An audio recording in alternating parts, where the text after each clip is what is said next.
The story unfolds in the upscale gated community of Silver Pines, nestled in the heart of Orange County, California. Known for its manicured lawns, sprawling mansions, and strict homeowners association (HOA) rules, Silver Pines is the epitome of suburban luxury. The HOA, led by its iron-fisted president, Margaret Holloway, is notorious for its rigid enforcement of community guidelines. From the height of hedges to the color of mailboxes, no detail is too small for the HOA's scrutiny. Residents often joke that the HOA rules are stricter than federal laws, but few dare to challenge them. On a crisp autumn evening, the tranquility of Silver Pines is shattered by the piercing sound of sirens. A fire has broken out at 42 Willow Lane, the home of the Thompson family. Thick plumes of smoke rise into the night sky, illuminated by the flickering orange glow of flames. Neighbors spill out onto the streets, their faces etched with panic as they watch the fire spread rapidly. Calls to 911 are made, and within minutes, fire trucks are racing toward the scene. However, as the first fire truck approaches the main entrance of Silver Pines, it is met with an unexpected obstacle. The automated security gate remains firmly closed. The driver, Captain Mike Reynolds, a seasoned firefighter with over 20 years of experience, radios the HOA's security office. "This is Captain Reynolds with Engine 42. We have an active fire at 42 Willow Lane. Open the gate immediately." The response from the security office is chillingly calm. "I'm sorry, Captain, but we cannot open the gate without prior authorization from the HOA board. It's protocol." Captain Reynolds' voice rises in frustration. "There's no time for this. People's lives are at risk. Open the gate now." But the security guard, a young man named Greg, remains unmoved. "I've already called the HOA president. She's on her way. You'll have to wait." Minutes tick by as the fire rages unchecked. The firefighters, powerless to enter, watch in horror as the flames engulf the Thompson home. Inside, 16-year-old Emily Thompson is trapped on the second floor. Her parents, John and Linda, scream for help from the driveway, their voices drowned out by the roar of the fire. Meanwhile, Margaret Holloway arrives at the gate in her sleek black SUV. She steps out, her expression one of mild annoyance rather than urgency. "What's the meaning of this?" she demands, addressing Captain Reynolds. "You can't just barge into our community without proper authorization." Captain Reynolds, his patience wearing thin, snaps back, "Ma'am, there's a fire. People could die if we don't get in there right now." Margaret crosses her arms, her tone icy. "Rules are rules, Captain. We have procedures in place for a reason. I'll need to verify your credentials and get approval from the board before I can let you in." The standoff continues for what feels like an eternity. By the time Margaret finally relents and orders the gate opened, it's too late. The Thompson home is completely consumed by flames, and Emily is found lifeless in her bedroom. The fire has also spread to 2 neighboring houses, causing extensive damage. As the firefighters work to extinguish the blaze, the mood in Silver Pines shifts from panic to outrage. Residents gather in the streets, their faces a mix of grief and anger. John Thompson, his face streaked with soot and tears, confronts Margaret. "You killed my daughter," he shouts, his voice trembling with rage. "Your stupid rules killed her." Margaret, visibly shaken but still defensive, replies, "I was just following protocol. We can't have unauthorized vehicles entering the community. It's a matter of security." Her words only fuel the crowd's fury. "Security?" a neighbor yells. "What good is security if it costs lives?" The incident quickly makes headlines, with news outlets across the country picking up the story. "HOA blocks fire truck, teenager dies in blaze" reads one headline. Social media erupts with outrage, and Silver Pines becomes a symbol of bureaucratic indifference gone horribly wrong. In the days that follow, the Thompson family's tragedy becomes a rallying cry for change. Protests are organized outside the HOA office, demanding accountability and reform. Captain Reynolds, haunted by the events of that night, gives a tearful interview to the press. "We could have saved her," he says, his voice breaking. "If only they'd let us in." As the investigation begins, it becomes clear that this was not an isolated incident. The HOA's strict policies have caused problems before, but never with such devastating consequences. The stage is set for a legal and moral reckoning that will shake Silver Pines and the nation to its core. The aftermath of the fire at Silver Pines is a whirlwind of grief, anger, and disbelief. The community, once a symbol of suburban perfection, is now a powder keg of emotions. The death of Emily Thompson and the destruction of multiple homes have left residents reeling. The streets, usually quiet and orderly, are now filled with the sounds of protests and the flashing lights of news vans. The tragedy has become a national story, and all eyes are on Silver Pines. The morning after the fire, a crowd gathers outside the HOA office. Signs with messages like HOA killed Emily and rules over lives are held high. John and Linda Thompson, their faces hollow with grief, stand at the forefront. John addresses the crowd, his voice shaking but resolute. "My daughter is gone because of their negligence. They value the rules over her life. We can't let this happen to anyone else." The crowd erupts in agreement, chanting, "Justice for Emily, and HOA must go." Margaret Holloway, the HOA president, is nowhere to be seen. The office is locked and the blinds are drawn. Inside, the HOA board members are in crisis mode, scrambling to draft a statement. When they finally release it, it's a cold, corporate apology that does little to quell the outrage. "We deeply regret the tragic loss of life and property. The HOA is committed to reviewing its protocols to ensure such an incident never happens again." The statement only fuels the fire. Residents take to social media, sharing their own stories of run-ins with the HOA's draconian rules. One woman posts about how she was fined $500 for leaving her trash cans out an hour too long. Another man recounts how the HOA refused to let an ambulance into the community when his wife was having a heart attack, forcing them to drive her to the hospital themselves. The hashtag HOA versus LIFE trends nationwide, drawing attention to the broader issue of HOAs prioritizing rules over humanity. As public pressure mounts, local authorities launch a formal investigation. Detective Sarah Martinez, a no-nonsense investigator with a reputation for cracking tough cases, is assigned to lead it. Her first stop is the Thompson home, now a charred skeleton of its former self. She walks through the ruins, her heart heavy as she imagines the terror Emily must have felt in her final moments. Next, Detective Martinez interviews Captain Mike Reynolds and his crew.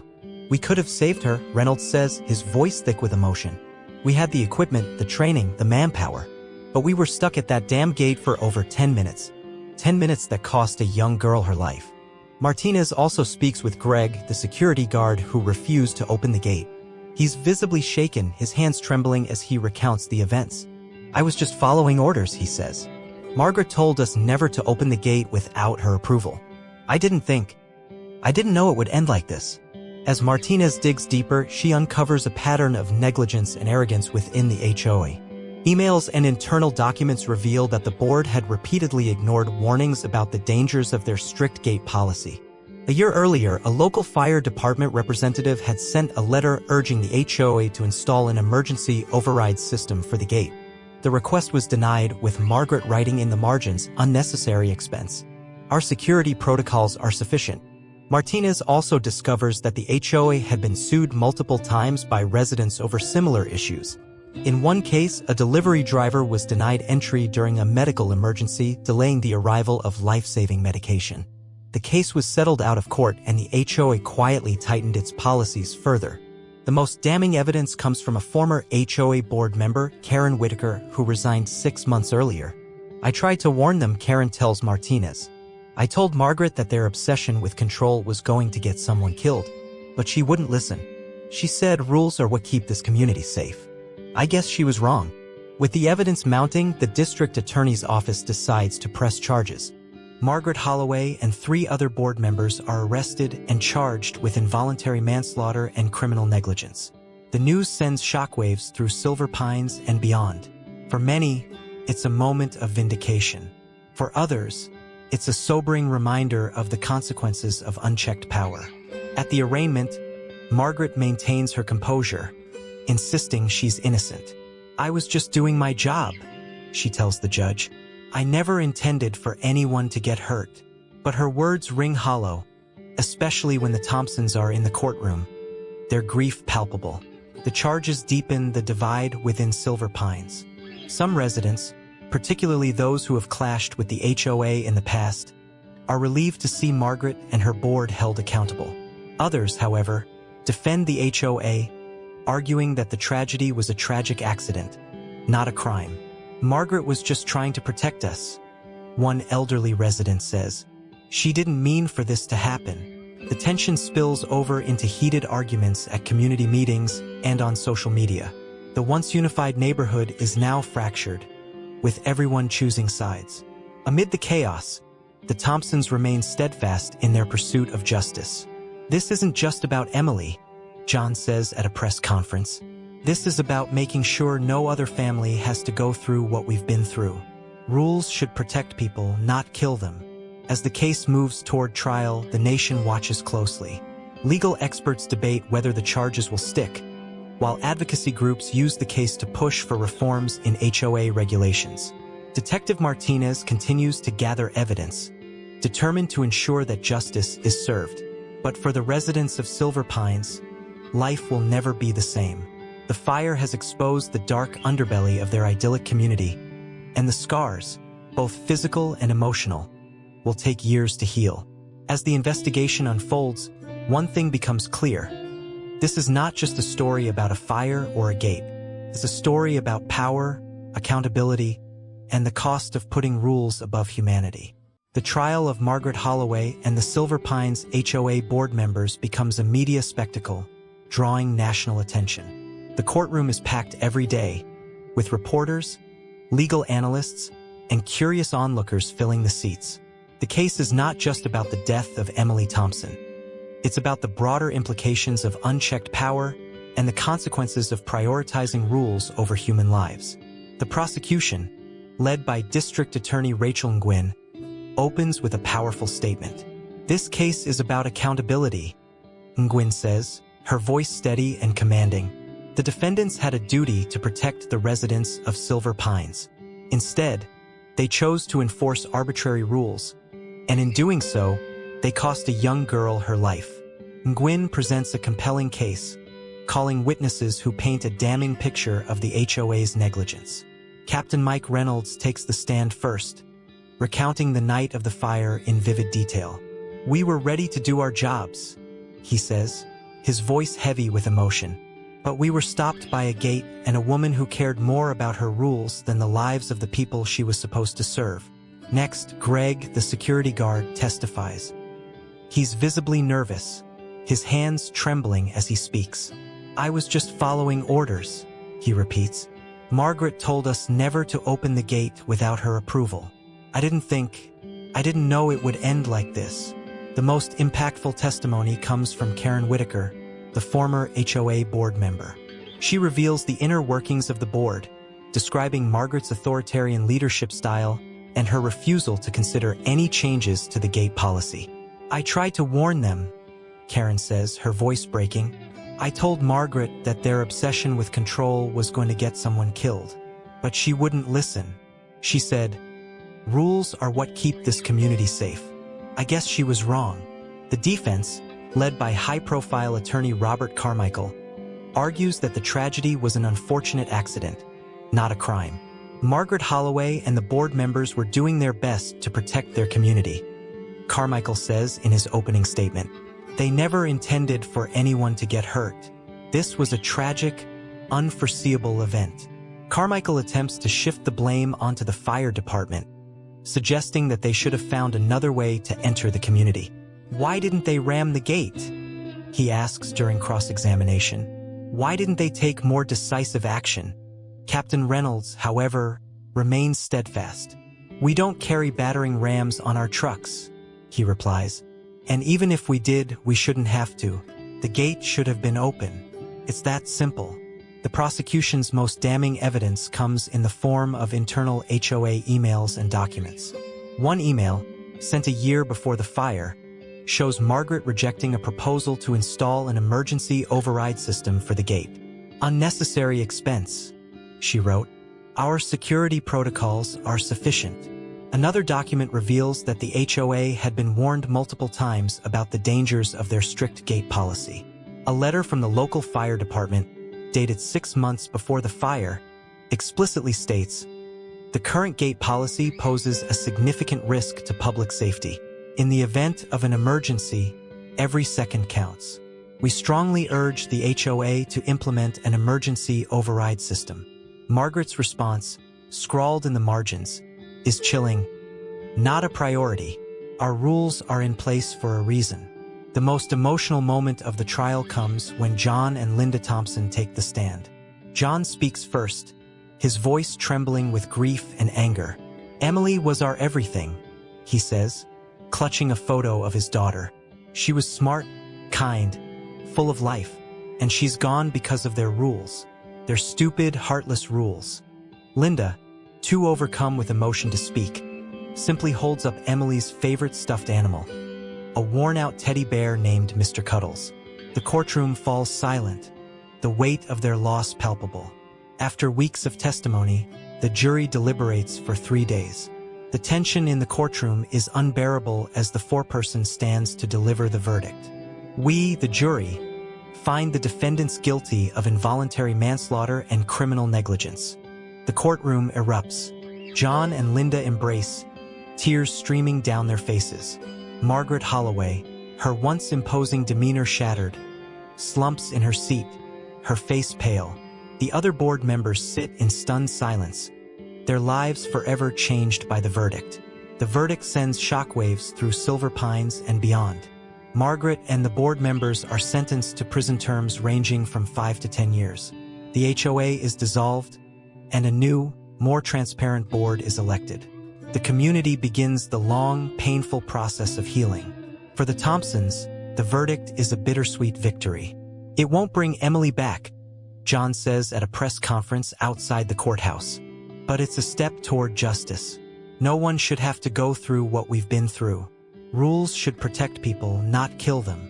The case sparks a national conversation about the power of HOAs and the need for reform. Advocacy groups push for legislation to prevent similar tragedies, and several states pass laws requiring HOAs to implement emergency override systems and prioritize public safety over arbitrary rules. As the media frenzy dies down, the residents of Silver Pines are left to pick up the pieces. The fire may have been extinguished, but its impact will be felt for generations. The trial has exposed the dark underbelly of their idyllic community, and the scars, both physical and emotional, will take years to heal. But amidst the pain and loss, there is hope. Hope that Emily's death will not be in vain. Hope that her story will inspire change and prevent future tragedies. And hope that, one day, the wounds will heal and Silver Pines will once again be a place of peace and community. The verdict in the Silver Pines trial marks the end of a legal battle, but it is only the beginning of a long journey toward healing and reform. The community, once a symbol of suburban perfection, is now a cautionary tale, a stark reminder of what can happen when rules are prioritized over humanity. As the dust settles, the residents of Silver Pines, along with the nation, grapple with the lessons learned from the tragedy. Margaret Holloway and the other convicted HOA board members are sentenced to prison terms ranging from 5 to 10 years. The judge, in delivering the sentence, emphasizes the gravity of their negligence. Your actions, or lack thereof, cost a young girl her life. The judge says, his voice stern. This is not just a failure of duty, it is a failure of humanity. The sentencing brings a sense of closure to the Thompsons, but it is a hollow victory. No amount of prison time will bring Emily back, John Thompson says outside the courthouse, but at least they're being held accountable. That's all we can ask for. The dissolution of the old HOA board leads to the election of a new, more transparent leadership. The new board's first order of business is to implement an emergency override system for the community gates, ensuring that such a tragedy can never happen again. They also establish a memorial fund in Emily's name dedicated to supporting fire safety initiatives and helping families affected by similar tragedies. The fire and its aftermath leave deep scars on Silver Pines. The charred remains of the Thompson home serve as a grim reminder of the cost of negligence. Neighbors, once united by their shared pride in the community, are now divided by grief and guilt. Some residents move away, unable to bear the memories. Others stay, determined to rebuild and honor Emily's memory. The Thompsons, though shattered by their loss, find solace in their fight for justice. They become advocates for HOA reform, sharing their story at conferences and in the media. Emily's death cannot be in vain, Linda Thompson says during a speech at a fire safety summit. We have to make sure that no other family has to go through what we've been through. The Silver Pines tragedy sparks a nationwide reckoning with the power and policies of HOAs. Advocacy groups inspired by the Thompsons' fight push for legislative changes to prevent similar incidents. Several states pass laws requiring HOAs to prioritize public safety over arbitrary rules. These laws mandate the installation of emergency override systems for gates, regular safety drills, and clear protocols for handling emergencies. The case also prompts a broader conversation about the role of HOAs in American communities. Critics argue that many HOAs have become too powerful, enforcing rules that often do more harm than good. HOAs were created to maintain property values and community standards, says legal expert Dr. Laura Bennett. But in many cases, they've become authoritarian entities that prioritize control over compassion.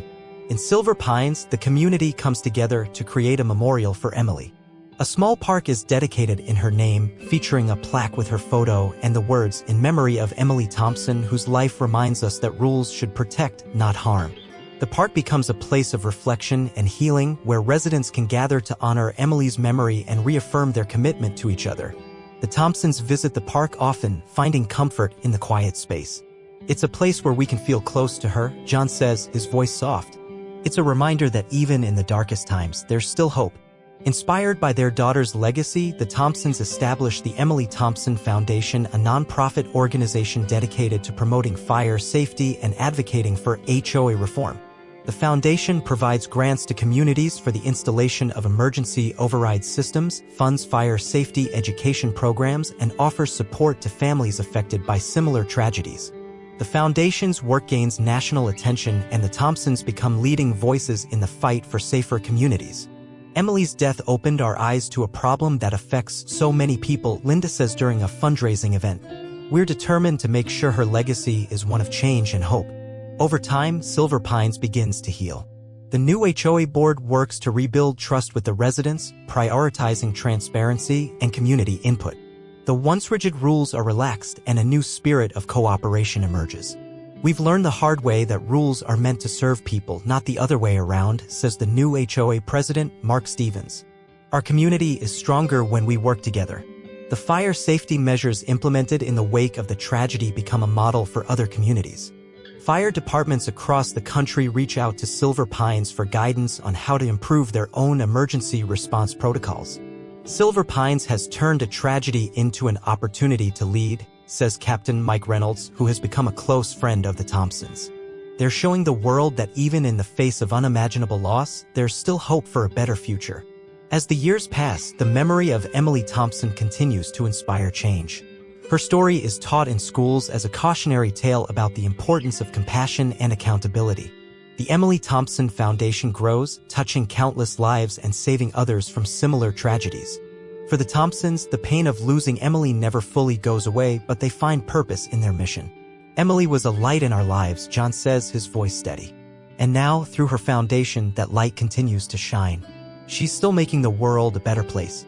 The Silver Pines tragedy is a stark reminder of the consequences of putting rules above humanity. But it is also a story of resilience, hope, and the power of community. Through their grief, the Thompsons have found a way to honor their daughter's memory and create a legacy of change.